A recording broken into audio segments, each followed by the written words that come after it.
nagsasakit ng buong katawan. Ano po, kaya I always tell them na we are brothers and sisters in Christ. Kaya we have to love one another, care for one another. Amen po? Amen. So purihin po ang Panginoon kasi po ang Diyos ay napakabuti. God is good. At good morning po sa, mayroon po bang online? At good morning sa inyo po. And stay there wherever you are. Just stay in the Lord will gonna bless you. Amazingly, miraculously, and favorably. Ano po? So God is good. Kami po nandito. Kami po ay salamat sa Lord kasi sama-sama kami ngayon. At salamat po sa Lord sa pag-invite na maging speaker po ng Panginoon dito. Ano po, hindi po ako, kundi ang Panginoon na tumawag sa akin to stand before you children, people of God. It's all about the Lord. It's all about Jesus. Kahit po sino yung nag-speak, lagi po natin tatandaan, the Lord will speak to you. There's always a message. Ano po, huwag niyo pong hanapin yung wala sa mensahe. Ang hanapin niyo po, paano tayo kinakatagpo ng Diyos sa umagang ito sa pamagitan ng kanyang mensahe. Amen po ba? Amen. Kasi ang salita ng Diyos, it will never be empty. It's always an encouragement. Because the Word is the Lord Himself. The Word of God is powerful. Amen? Powerful to bless all. Ano po? So, ngayon po umaga, salamat po sa opportunity. This is an opportunity for me. Ano po, even before, ano po, na nagpupunta po ako dito, it's just a short testimony. Ano po, sa iba pong hindi pa nakakaalam, this is my 11th time. Ano po, pagpunta dito, I love Dubai. Kaya nga po nakita ko sabi na, I miss you. Ano po, anak ni Pastor Ronnie, kasi kilala ko rin po yung family nila. Ano po, friend ko rin yung kanyang parents. Ano po, kasi noon pa, mga nakilala ko na sila, bata pa siya. Di ba, batang-bata ka pa noon. At saka yung ngayon.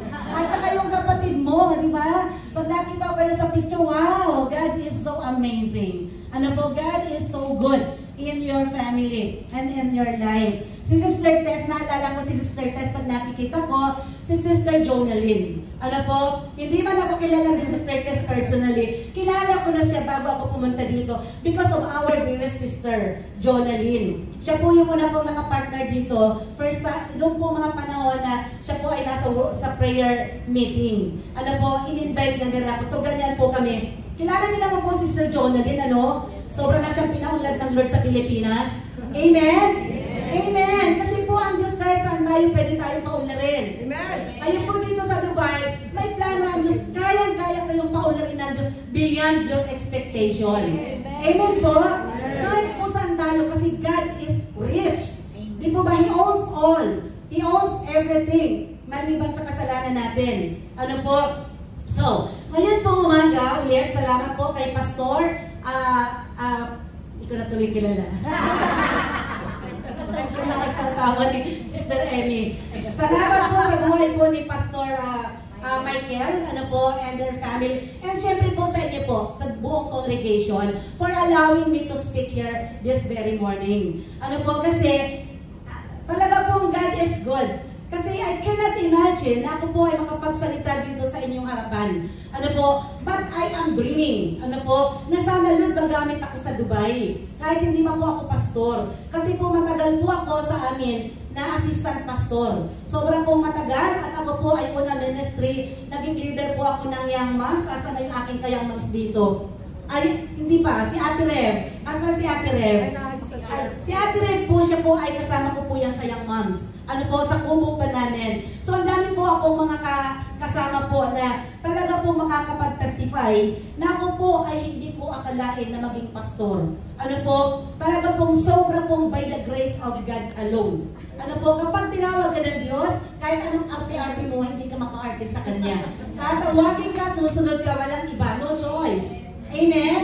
Kaya sa inyo po, kapag may tinatawag po dito, no choice po kayo. Diyos po siya. Hindi niyo po pwedeng sabihin, Lord, wait muna. Ano po, hindi pa ito yung time? Hindi. Ang Diyos ang nakakaalam ng time natin.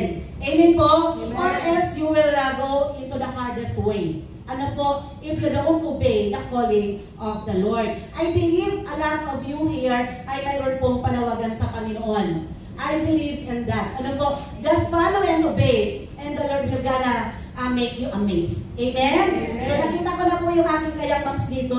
Ayan po si Ate Reb. Purihin ng Lord, magkasama kami ngayon dito. Talaga po nasa worship team po yan. Sa amin pong church, palakpakan po natin ng Lord. At magkakasama na po kami ngayon dito. Ano po, para po maglingkod, mag-serve sa Panginoon. Sabi nga po natin, kahit saan ka, pwede ka mag-serve sa Lord. So ngayon pong umaga, I would like to share to all of you about opportunity and difficulty. 2 words. Ano po? Opportunity and difficulty. Pag narinig po natin ang difficult word, ano po? Difficult. Difficult, parang difficult na to understand. Ano po? Kaya nga difficult. Mahirap. Ano po? Pero pag nakita po niyo po yung opportunity, parang agad-agad blessing. Pag sinabing difficulty, it's a curse. Parang po ganun good and bad. Pero kung nakita po natin ngayong umaga, sabi po everybody suffer difficulties in life because there is no easy way to live. Even Jesus suffered so much, but the Bible teaches us there's always an opportunity in the midst of difficulty. Amen po ba? Do you believe? And in your difficult moment, ano po, whatever your difficulty right now, ano po, always focus, sabi po kanina sa prayer, always focus on Jesus. Because Jesus is always the source of opportunity. Good opportunity. When you are in difficulties, ano po, maraming difficulties, remember, there's always a reason. Ano po, mayroon kang opportunity. Ano po, kaya ang title po natin ngayon is Opportunity in the Midst of Difficulty. Amen po? Amen. So, mag-pray po muna ako. Father in heaven, I just want to praise you. I just want to honor you. I just want to thank you for this wonderful opportunity to preach before your people in this place. Father, you are here. You are the Lord of Lords and the God of God of this place, Father. Continue to shower us with your mighty presence. Favor after favor. Lord, blessings after blessings and goodness after your goodness. Continue, Lord, to move upon the hearts of your people. And bless our hearts and even our ears to listen to your words. Speak to us, dear Father. Speak to us, Lord Jesus. Speak to us, Holy Spirit, right now. Salamat po, Panginoon. Samahan niyo po kami, lalo na po ako. Itago niyo po ako sa banal na presensya mo. Ilayo sa pagkakamali. Panginoon, ikaw po ang magsalita. Whatever, Lord God, Panginoon, I made in the PowerPoint, Lord God, the preparation of my sermon. Lord, do not allow, Panginoon, to say, to let me say the things that are not coming from you. All your words, oh God, this morning, to edify, to encourage your people, to inspire your people. Lord, this is your message, oh God. This is your purpose, to edify your people, to embrace your people, to bless your people. Father, praise you, honor you, in Jesus' name. Amen. Amen. Palakpakan po natin ang Lord. Hindi po ang church. Ano po? Ang Diyos lamang ang lagi natin papalakpakan. Amen po? Amen. Because God deserves the highest praise and claps, ano po, for the Lord. Sa amin po, pag sinasabi pong palakpak sa Lord, palakpak sa Lord. Pag palakpak sa kalapate, palakpak sa kalapate. Sino po ang marunong magpalakpak sa kalapate? Or hindi naman talaga kayo nag-alaga ng kalapate? Ano po, kasi ang kalapate, pag ganun lang daw. Pero ang sa Lord, the highest, ano po, the best palakpak. Ano po, sa pag-pray na po natin, palakpak sa Lord. Praise God, praise Jesus. So, alam niyo po bang ang palakpak na yan ay isang investment sa Panginoon? Sa Lord po, si Lord natutuwa pag pumapalakpak po tayo. At mayroon po dyan nalulungkot na hindi nyo lang po nakikita. Ano po? Kasi pag ang Diyos na napapalakpakan po natin, ang enemy ayaw niya yan. Kaya minsan ay ayaw papalakpakin, ayaw pagalawin. Ano po? Minsan sabi po ng worship leader, let us dance. Ano po? Let us clap. Let us use our body. Ano po? To praise the Lord. Ang iba po nakaganon lang, o hiyang-hiya. Ano po? Gustong-gusto po yan ng enemy. Pero pag sinabing, let us dance, you dance because the Lord will be glorified.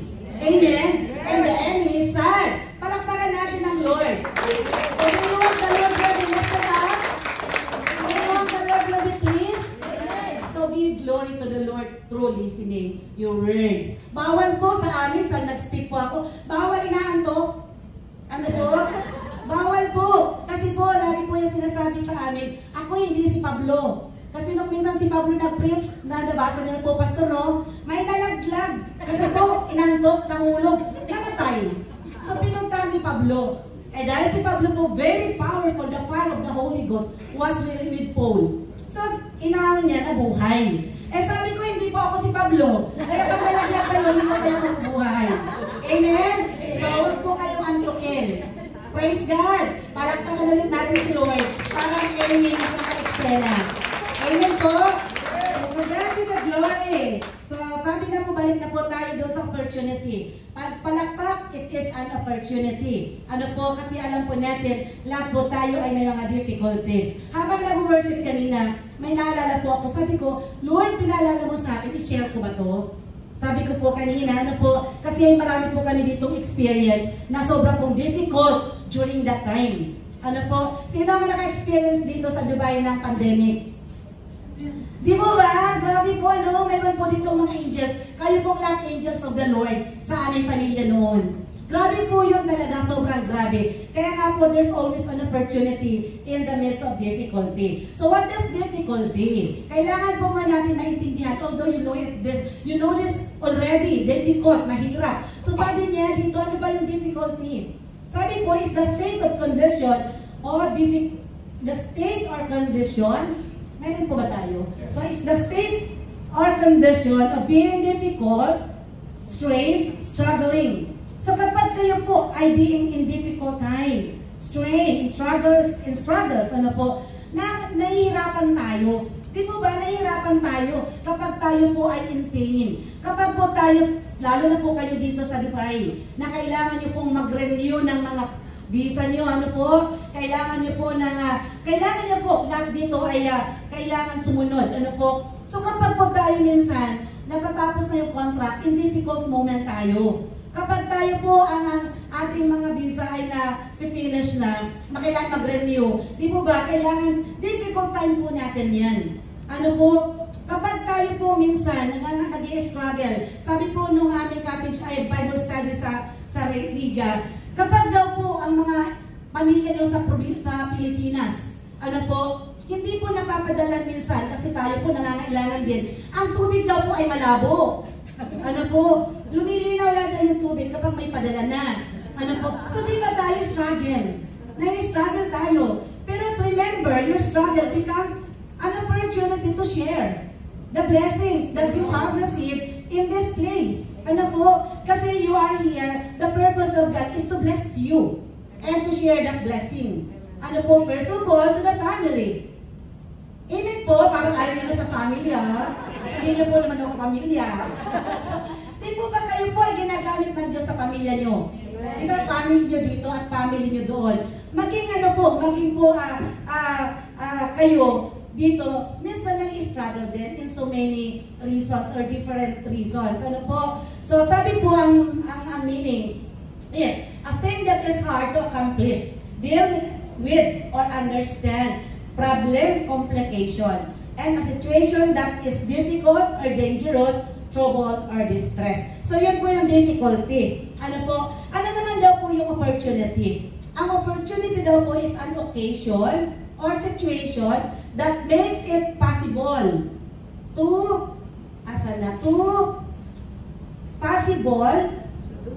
do something that you want to do or have to do, or the possibility of doing something.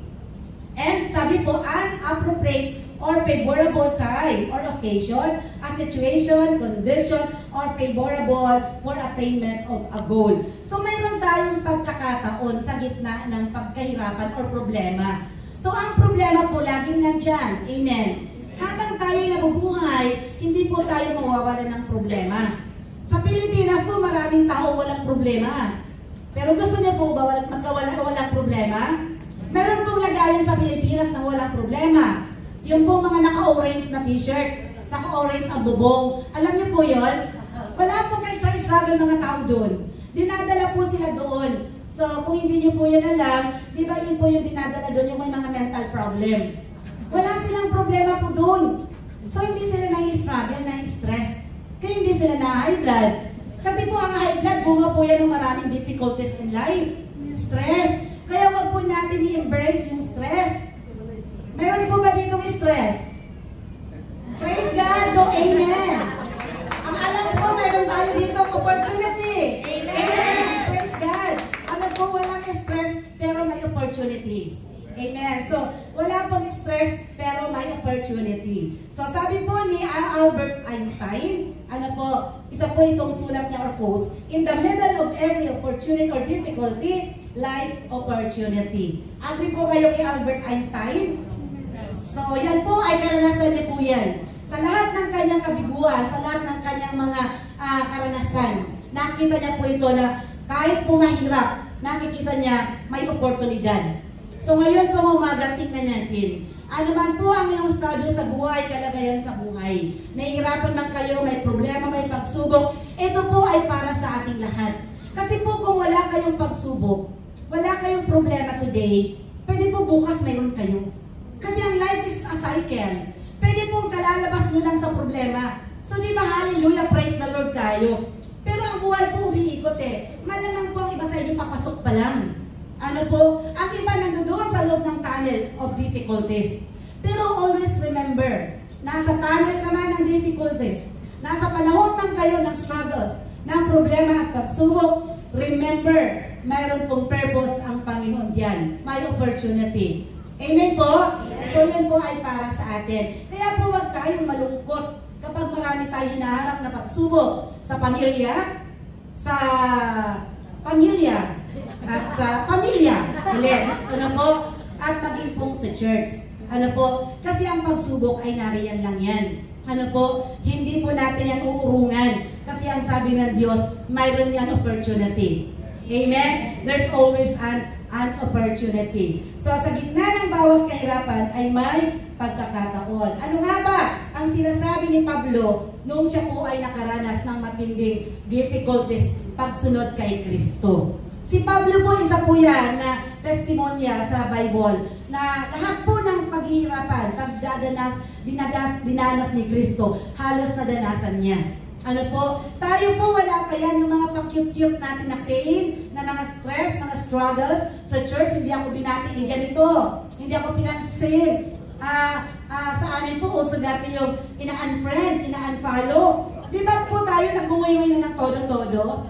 Wala pa po yan sa pinagdaanan ni Pablo at ni Jesus. Si Pablo, tinignan niya po na laging may opportunity. Amen po? So sabi po ni Pablo sa Romans 8:28, tingnan po natin, nagtasayan po read. Sabi po dyan, and we know that in all things, God works. Sige po, basahin po natin. Romans 8:28, go!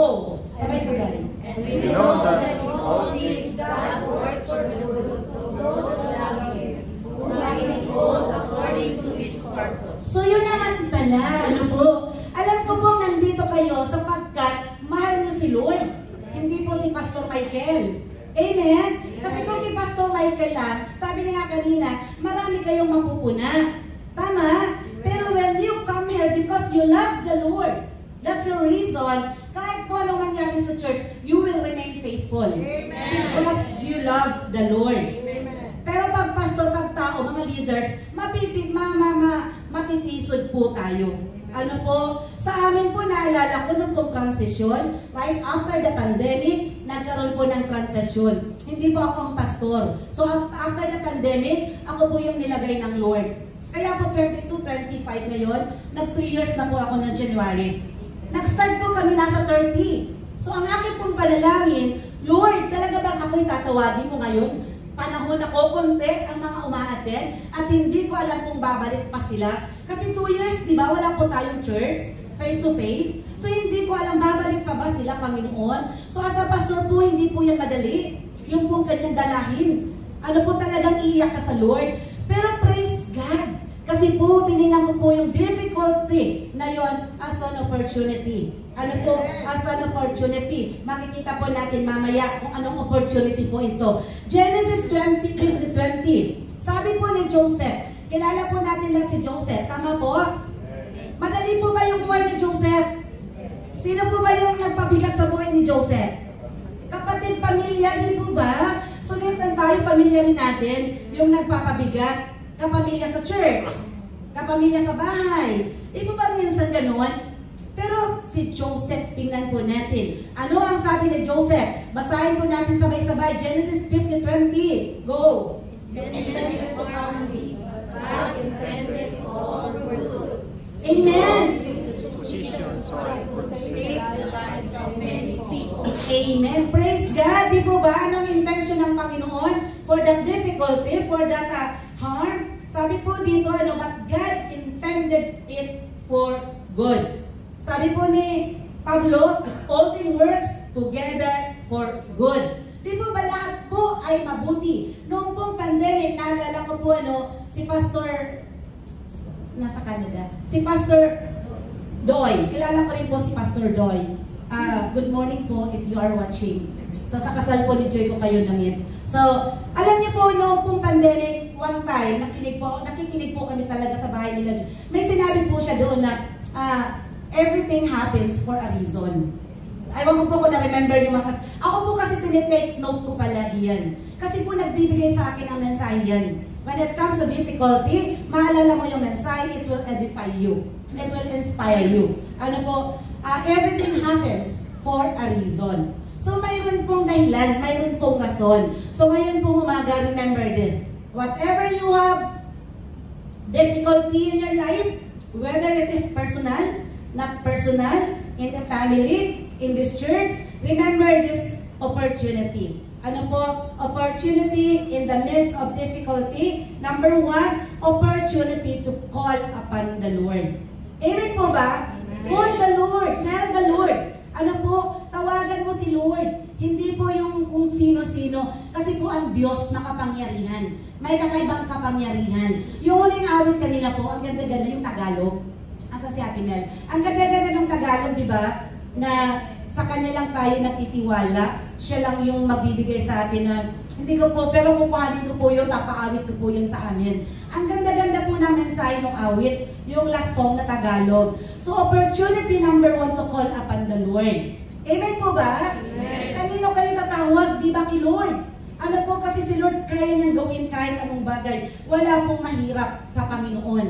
Noon pong panahon na pandemic, lahat po kami nandito, si Mother, si Brother Arnel, at ako po, andito po kami. At ito na po yung pinaka mahirap na parte ng aming pagbakasyon. Lahat po kami na COVID. Ang pinakamatindi po na COVID, kasi nauna po na na-confine si Brother Michael. Tapos po si Pastor Michael, tapos si Pastor Romy. Sumunod po si nanay ko ang huli pong na-confine. So ang amin pong kinakry out sa Lord. Nung makita ko nanay ko na wala nang lakas sa kusina. Kasi po kami ay naka-isolate sa kwarto na nila Joy. Sila naman, Brother Arnel at si nanay, nasa kusina for 10 days dapat, 9 days dapat. So on the 9th day, sabi ni Arnel, lumabas na kayo kung gusto niyo pang makita si nanay ng buhay. Kasi grabe na po yung kanyang kalagayan. So during that time, talaga pong lumabas na kami. Grabe po yung kusina nila Joy, hindi ko na tinignan kung marumi, kung maalikabok. Talaga pong nagpatira pa ako, nung tawag ako sa Lord. Kasi si nanay ko po, hindi na po, wala na siyang lakas. Talaga po hindi niya na mahawakan ang baso, hindi na siya makainom. Grabe na po yung kanyang kalagayan. So si Joy, buti si Joy talagang alerto, kuha niya yung sakyan, tinawagan na si Ate Mel yata. Kaya salamat sa Lord kay Ate Mel. At lalo na po kay Sister Joy. Kasi talaga pong Joy Aboy. Grabe po talaga, angel of the Lord kayong lahat dito. Lalo na po kay Ate Joy. Palakpakan naman po natin si Lord kasi hindi po namin ang makakalimutan sa aming buhay. Yung call upon the Lord because of this difficult moment. Wala po si Ate Joy po dapat yata pero because of God, talaga nag-effort siya. Talaga pong tumawag din siya doon at inayos niya po yung lahat ng bagay. Alam niyo po yung opportunity to call the Lord, maganda pong gamitin yan, lalong-lalo na sa mga bagay na hindi po natin kaya. Yung mga bagay na big time sa atin, huwag po yung mga maliliit-liit lang. Lalo na po sa malaking bagay na alam mo na hindi mo kakayanin. Only the Lord can do. Amen po? Marami pong bagay na pinaparanas sa inyo na hindi nyo kaya. Tawagan niyo po si Lord. Isumbong niyo po kay Lord. Sabihin niyo kay Lord. Opportunity to call upon the Lord. Psalm 18 verse 6, sabi po ni David, When I was in trouble, I called out to the Lord. I cried to my God. Para saan? For help. his temple, he heard my voice, my cry for help reached his ears. Tingnan niyo po I call upon the Lord in my trouble. Sa David po, kilala po natin yan. Ang buhay po niya hindi po simple pagdating sa pagsubok. Ang dami niya pong pinagdaanan, matitinding pagsubok. So, ang sabi po pa ni David, hindi na po si David. So, sabi po, sa verse 17, Psalm 18, 17 and 18, kung meron dyan, He saved me from my powerful enemies. Sabi po ni David, He saved me from my powerful enemies. He set me free from those who were too strong for me. They opposed me when I was in trouble, but the Lord helped me. Minsan po dumarating sa atin, everybody is opposing us. And that makes us so much in pain, trouble. Maraming mga nag-o-oppose sa atin. Nararanasan niyo po ba yun? Maraming pong kumakalaban sa inyo. Di po ba minsan na-experience natin yan? Remember the word of the Lord. Do not fight. The battle is the Lord. Do not avenge. Sabi ng Lord, vengeance is mine. Ano po ang gagawin? Just call upon the Lord. Because the Lord is with us. He will not let you go defeated. But the Lord will make you victorious. Sabi ni David, diba? He saved me from my powerful enemies. Sino po tinutukoy niya dito? Sino po yung gusto magpapatay sa kanya? Saul, di po ba? Saul in the rest of the armies. Gusto po siyang ipapatay. Pero si David, hindi siya bumante. Naalala niyo po yung gusto pwede niya nang patayin si Saul. Di po ba nagtatago si Saul sa cave? Yung laylayan ng damit ni Hari, nakita doon. Pwede niya na pong patayin. Pero anong ginawa niya po? Hindi niya na po hinarm. Si Saul, hindi niya sinaktan. Ginupitan niya lang po ng konti yung kanyang laylayan ng damit. To tell him, na muntik na nakita kita, pwede kitang patayin. Pero ayaw ko, I will not touch the anointed King of the Lord. Kasi po may kamay din ang Diyos. Kahit pinili sila ng tao, may kamay po lagi ang Panginoon. Kaya po wag po natin kantihin ang mga appointed people or person of the Lord. Let them face the consequence if they are needed. Kung mayroon man. Pero tayo po, it's not our business. It's not in our hands. To touch every month of the Lord. Kasi po ang Diyos never yan magkamali. Kapag ang Diyos ang naglagay, ang Diyos din ang mag-aalis. So let the Lord, not in our hands. Amen po? So respect the man of the Lord. Kung sino po yung ilalagay sa ating harapan. Si David, pwede niya na pong patay, pinapapatay na nga po siya, di ba? Pinana pa nga po siya eh. Di po ba? Dahil nawala sa sarili si Saul, pero hindi niya po hinawakan or masama ang kamay niya doon sa pagkakasala ni Saul. Kasi sabi nga po kanina, lahat po tayo haharap sa Panginoon. Amen po? Nobody is exempted. So, sabi po sa ating po calling upon the Lord is your expression of surrendering and asking help when life seems so difficult and problematic. Kaya nga po may aling na, Lord, I need you. Di ba, Lord, I need you? Di po ba, mayroon ganong awit? Di ba, Ate Mel? Sabi nga po doon na, Lord, I need you. Sa amin po sa church, kinakanta ko po yan at tinutula. Kasi hindi po ako magaling kumanta. Di ba, Ate Rev? Kaya tinutula ko na lang yan. At ngayon hindi ko na po tutulain. Sabi po dito, Lord, I need you. Oh, I need you. Every hour I need you. My one defense, my righteousness. Oh God, how I need you.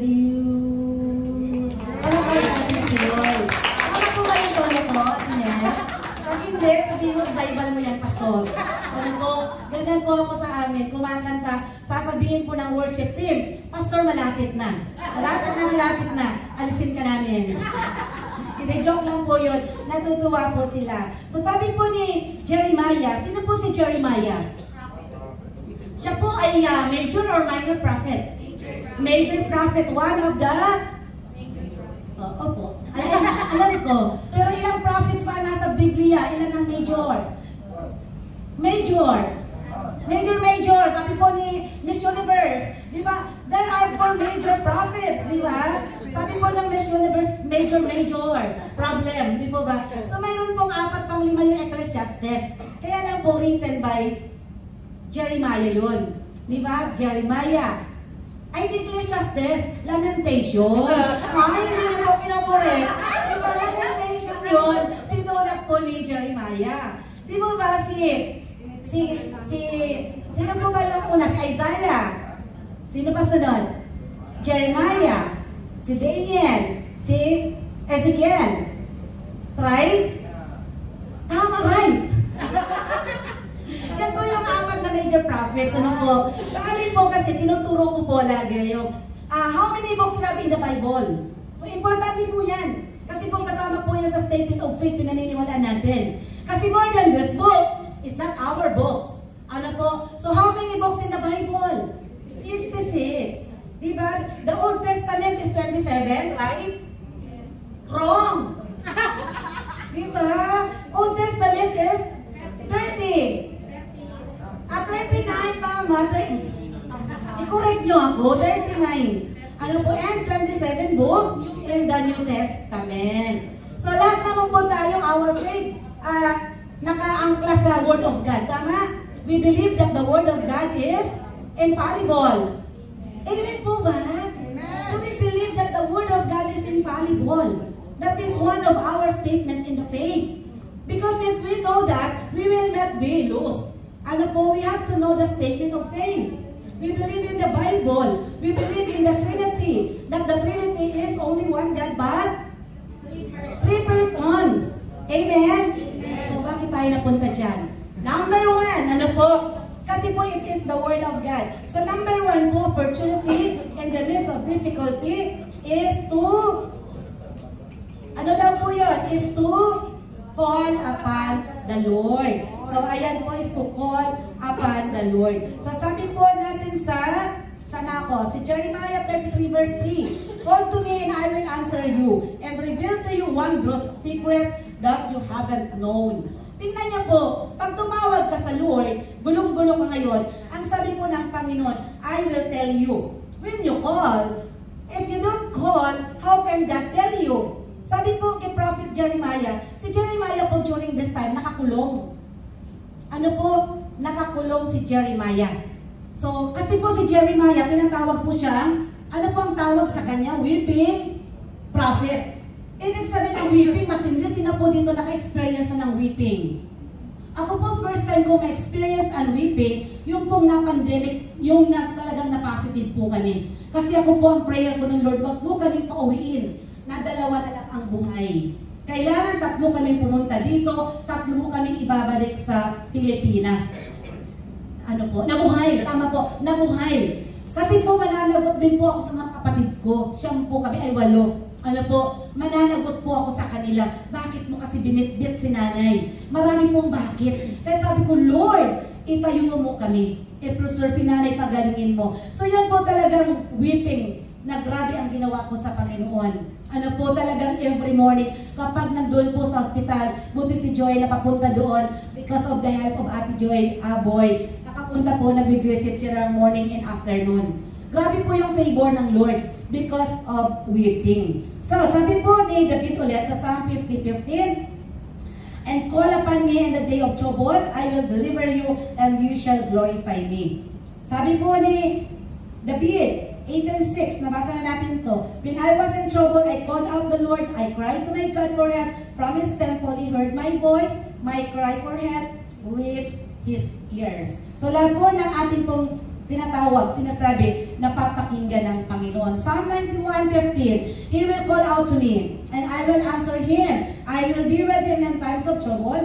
I will save and honor Him. So importante po tumawag sa Diyos. Amen? Kung ano man po ang difficulty nyo ngayon, whatever it is, either it is small it is medium, it is large, XL, triple XL, call upon the Lord. Amen po ba? Amen. Gusto niyo po ba tumawag sa Lord? Amen. Siyempre po, maliit malaki itawag sa Diyos. Ano po, ang Diyos ang hihipo sa ating mga tao. Tama po? Pag naiisip niyo si kapatid na ganito, may kailangan ka, tawag ko muna kay Lord. Ano po, sigurado pong hindi ka mabibigo kapag tumawag ka sa Panginoon. Number 2 po, opportunity in the midst of difficulty. Pastor Mike, ilang minutes ako magsasalita? Baka po, matagal na. Mag-say yes lang po kayo ha. Kasi kaya ko po itong i-close na sa closing prayer. So number 2 po, opportunity in the midst of difficulty. Very basic po ito, no? Very practical and basic. Ano po? Number 2 opportunity is to trust in the Lord. So di po ba, trust is very basic. Pero minsan kapag may difficulty in life, hindi po natin naaalala ang magtiwala sa Diyos. Tama po?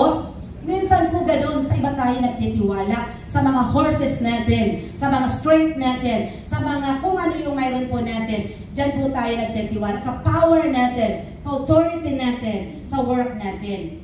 Pero kapag po may difficulties, it is an opportunity to trust in the Lord. To trust God is to believe that He is powerful, He is strong, He is great, and can be trusted. Ang Panginoon ay kaya nating pagkatiwalaan. Mayroon po ba kayong gustong sagutin ang Diyos? Or mayroon kayong pinagdadaanan? Magtiwala sa Diyos. Amen? Huwag sa kakayanan nyo. Kasi ang kakayanan ko at sa inyo, limited lang po yan. Amen? Pero pag sa Diyos kayo nagtiwala, the Creator of all things, including the things in Dubai, ano po, including your life, your work here in Dubai, ano po, it is an opportunity always to trust God kapag may mga difficulties po tayo. Si David po nagtiwala sa Diyos. Ano po, David faced many challenges, including the threat of King Saul's life. Yet he chose to trust God and declare, my times are in your hands. Psalms 31:15. Wala po yan dyan. Ano po?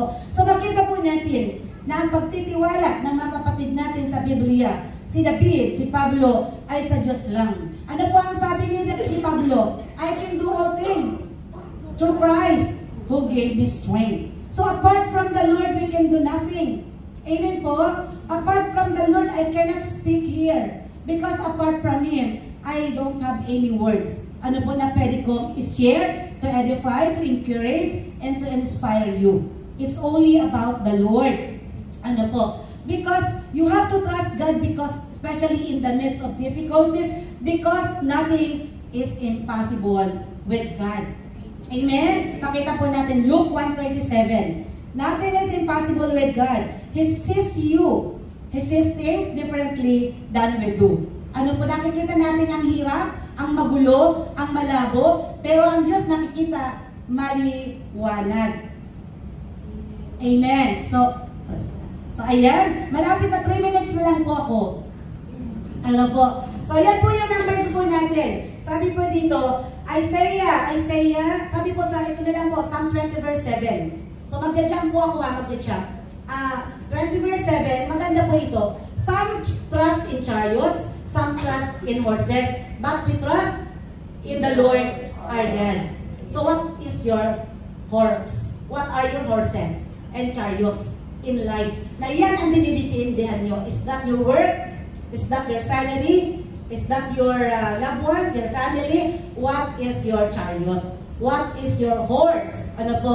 Sabi po ni David, some trust in chariots, some trust in horses, but we trust in the Lord our God. Nung marami po siyang kaaway kalaban, hindi po siya sa mga kabayo na pandigma nagtiwala. Kung ano po, hindi siya sa mga karuwahe na mayroon siya, mayaman siya, nagtiwala. Hindi sa kayamanan siya nagtiwala, kundi sa kapangyarihan ng Diyos siya nagtiwala. Sa panahon ang hirap ng buhay niya. Number 3, see, kaya ko po yan. Number 3, ano po, by the grace of God. So, talon po tayo. Ano po, thank you po, Multimedia. So, number 3 po, again, very basic. In every opportunity, in the midst of difficulty, there's always an opportunity. Number 3 is to depend on God or in the Lord. Di po ba saan ka magdidepende? Try to think of this. Kaya Kailan ba kayo nahirapan sa buhay? Kailan kayo dumaan ang hirap-hirap-hirap ng buhay nyo? Ano po, kailan yun? Tingnan nyo po, ngayon kayo. Ngayon andito na kayo. Makikita nyo because you depend on God. Amen? Because God is powerful. Ano po? Kami po dati, ano po, nag-start ang buhay natin maayos. After lang 1 year or 2 years, sobra po kami binagsak. Sabihin ko na po, may kamay ang Diyos. Kasi po during that time, medyo po tumalikod ako kasi nakita ko po si Brother Arnel.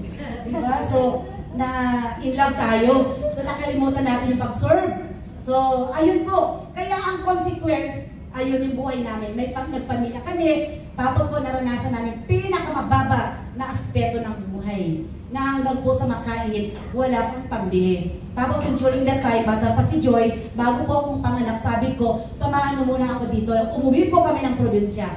Dagat, bundok, doon po kami nakatira. Mahirap, sobrang hirap po talaga. Ang pagkaiba lang sa mga naka-experience ng hirap dito, nasa sariling atin tayo.